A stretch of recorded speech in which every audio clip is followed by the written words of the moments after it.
So based off of the weekly and daily chart patterns that I'm seeing, the SPY is setting up for a phenomenal opportunity to buy the dip if we can hit these key levels of interest where I'm planning to buy and get the bullish 30-minute candlestick confirmations. I'm going to walk you through this overall game plan. If you use this game plan properly heading into tomorrow to day trade, you should not have a problem making hundreds of dollars, if not over $1,000 on the day. I'm going to be walking you through this unique price action analysis. So in terms of the weekly chart, we broke it down in terms of last week's video and then the video last night as well. But basically, the weekly chart said that the SPY can have a 2.5 spike above the previous week's highs, right? So in terms of above the previous week highs, that was at 563. It can potentially go to 565.50, right? In terms of the overall market price action, it's not going to be as volatile. It's going to be a lot slow and a lot choppier until FOMC. You know, once we get to Wednesday, that's when it's going to be absolutely crazy.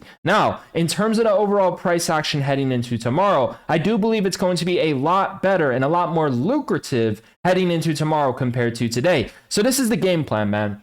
Based off the weekly chart, it says that the SPY can spike 2.5 points above 563, right? So in terms of the overall bull trap levels where we're interested in buying put options, the best level possible is going to be 564.86 to 565.50 zone. If you're seeing the bearish 30-minute candlestick confirmations at these levels, you're going to want to buy put options. The lower level is going to be at 564 to 563.86. Now, heading into tomorrow's game plan, this is what I want to bring awareness to. I told you on the weekly chart that we can potentially spike to 565 to 565.50 before crashing, right? Now, with that being said, there's still room for upside. So in terms of the overall game plan, along with that weekly chart analysis, I went back throughout the daily chart, and based off of this daily chart pattern, this is what I'm currently seeing on the SPY. If we can get a nice dip at one of these key levels where I'm planning to buy the dip, it should be a great opportunity to buy the dip as long as we're getting those 30-minute candlestick bullish confirmations, 30-minute candlestick trend reversal confirmations, right? So this is the overall pattern. And in terms of what I did, I went back throughout the chart history of the SPY on the daily chart, and I simply analyzed how the SPY normally reacts the next day when it forms this overall pattern, right? In a sense, you can say it's kind of similar to this as well, but not identical. But like I said, I went back further throughout the chart history and I analyzed many opportunities where if we get an oversold dip buying opportunity, it's going to be a phenomenal dip buying opportunity and it could be a potentially strong bullish close heading into tomorrow, right? But this is what I wanted to bring awareness to, right? So you have this green bullish candlestick facing to the downside, then you have this green bullish candlestick facing to the upside. What happens the next day? The next day, there should be some sort of dip buying opportunity. So if we're seeing one of our key oversold levels to buy call options, I'm planning to get in if we're getting the 30-minute candlestick confirmations, right? You can even see in terms of the next overall day with that very similar pattern, there was a very nice drop towards this gap, and then it had a reversal. And then that's where we bought calls towards the exact lows for a 200% profit return at 11 a.m. if you went back and watched the previous videos, right? So I'm seeing a very similar pattern where if the SPY drops back down heading into tomorrow, the focus is going to be to buy the dips for an overall strong bullish close, right?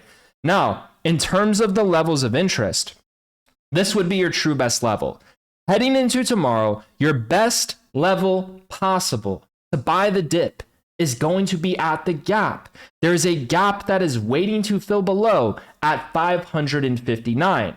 Now, if the SPY goes under 559, it cracks, reacts bearish, then the bears are going to take full control. But in terms of this overall crazy move that I'm talking about, right? In terms of if we go under like 559 and then it goes super bearish and flushes to that like 549, or if we break above 565, it reacts to support and there's a break of trend, then we go into the 570s. That crazy move that I'm speaking about in terms of the massive breakout or the massive breakdown, that's not going to be until Wednesday. That's not going to be until FOMC. So in the meantime, we're going to chop and the SPY is going to try to push towards that 565 as we're chopping. I think it's going to be overall bullish. So I'm looking for oversold dip buying opportunities, right? And you could still try put options if it's towards the overbought key resistance levels, right? So in terms of tomorrow, it could potentially be a situation where we start to drop towards the market open. So pay attention to key resistance levels, right? And then focus on the oversold dip buying opportunities, right? So the dip buying opportunities that you want to focus on, these are going to be the levels, man. So your best level possible is at the gap. Use the gap reversal strategy. We got previous resistance, right? You can see right here at 559.30. This is a lot of resistance on the SPY.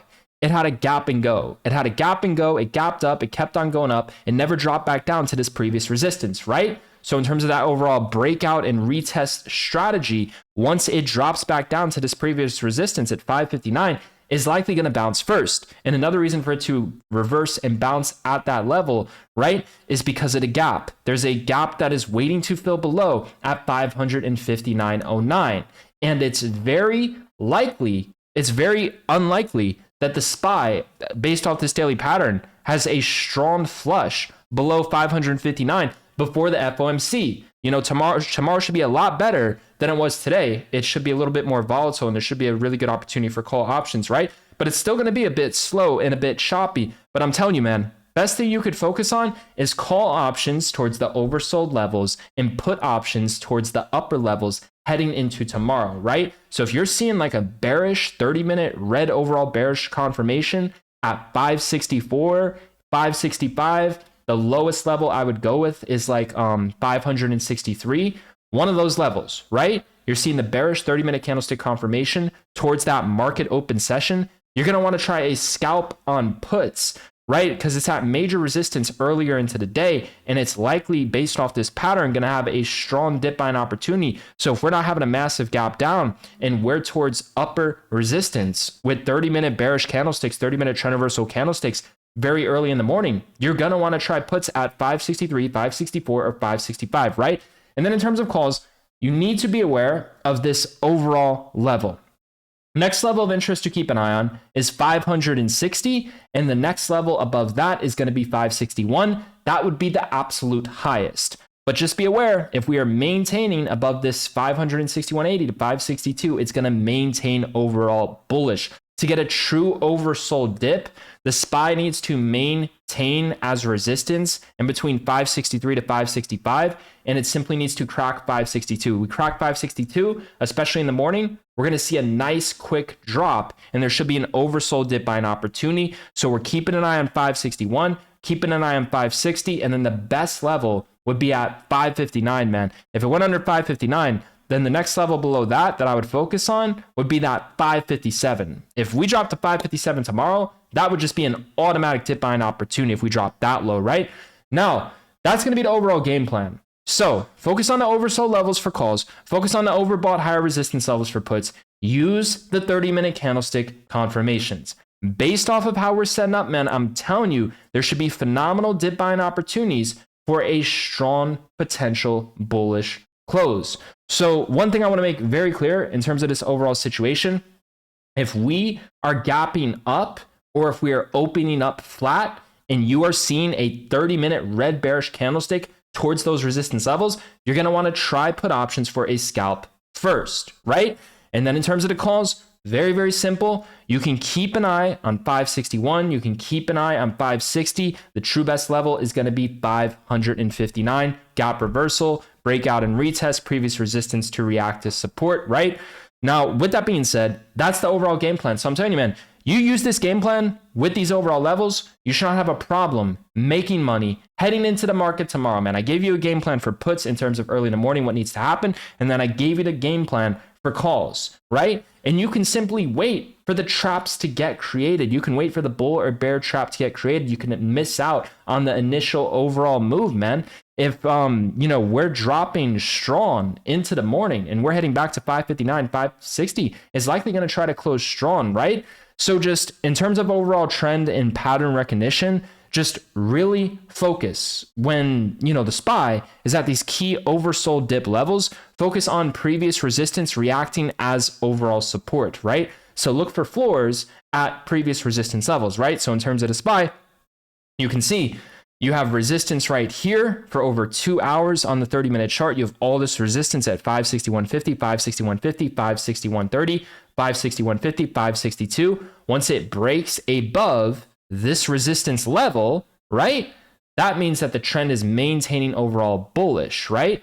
So if you see it drop back down to that previous resistance level, that's going to be the new floor where you're going to want to be buying the dip. You can use the 30-minute chart to confirm that. You can also use the 1-minute and 5-minute chart. That's something to look for heading into tomorrow. So look for 30-minute bullish wicks, look for 30-minute trend reversal candlesticks towards these oversold levels, and give it some time. You know, you don't have to get in right away at the levels, man. You have to be aware it's going to be overall choppy and it's going to be fairly slow, right? So you can give it some time. If you like, you can give it 1 hour worth of price action bare minimum and focus on getting in towards the oversold dip buying wicks that form heading into tomorrow that are likely going to form towards those levels.